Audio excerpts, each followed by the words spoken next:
Okay, in example 3, we're looking at the arctangent function, and we're going to start by making ourselves a little reference here, finding the tangent at each of these angles in the first quadrant.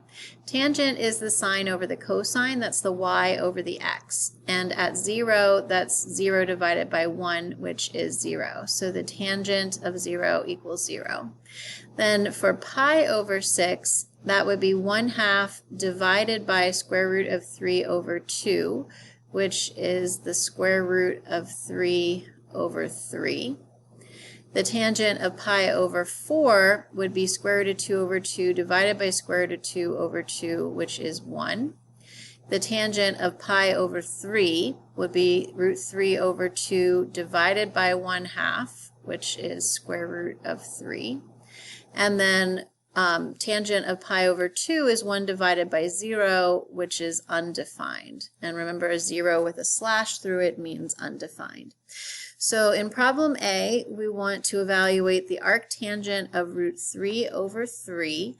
And looking at our acronym again, all students take calculus.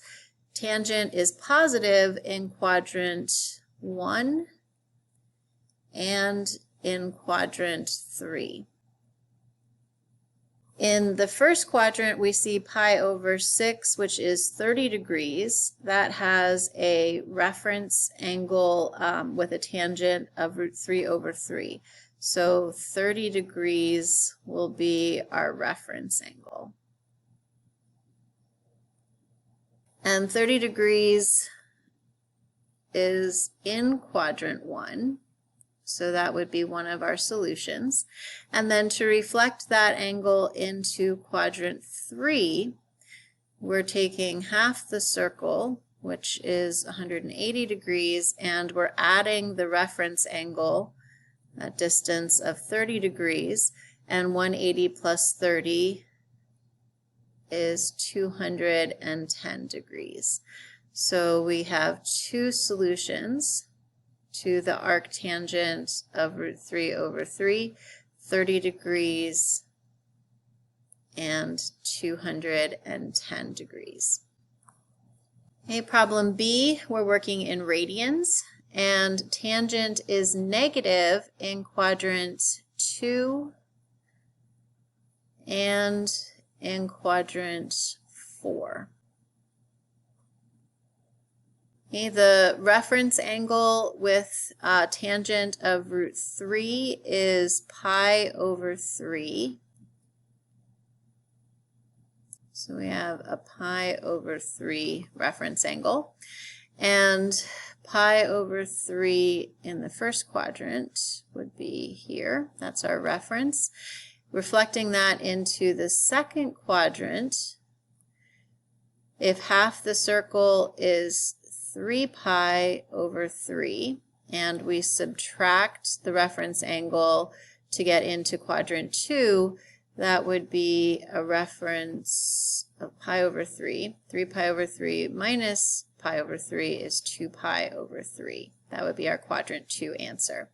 Then in quadrant 4, we've got a whole revolution around the circle of 6 pi over 3, and we're subtracting that pi over 3 reference angle. 6 pi over 3 minus pi over 3 is 5 pi over 3, and that would be our quadrant 4 solution. So the two angles are 2 pi over 3 from quadrant 2 and 5 pi over 3 from quadrant 4. In problem C, the tangent of theta is root 3 over 3, and theta is in quadrant 3. So our first quadrant reference is pi over 6, but in quadrant 3, pi over 6 is right here. This would be 6 pi over 6. So adding that reference angle of pi over 6 would give us 7 pi over 6. So that's our theta. Theta is 7 pi over 6. We want to use that angle to evaluate the cosecant of theta. So we're looking for the cosecant of 7 pi over 6.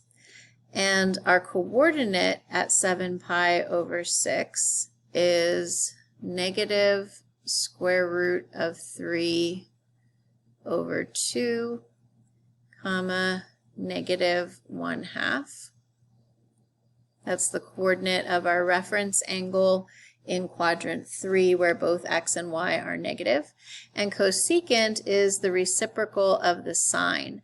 So the y coordinate gets flipped upside down, which would be negative 2. So go ahead and pause the video, and you're going to try this problem on your own, either on scratch paper or a dry erase board. Tangent of theta is -1. Theta is in quadrant 2. You want to find what is the angle theta and then evaluate secant of that angle. And you can turn the video back on when you're ready. Okay, so tangent is negative in quadrant 2, and the tangent with a -1 is 135 degrees, or 3 pi over 4 if you're working in radians.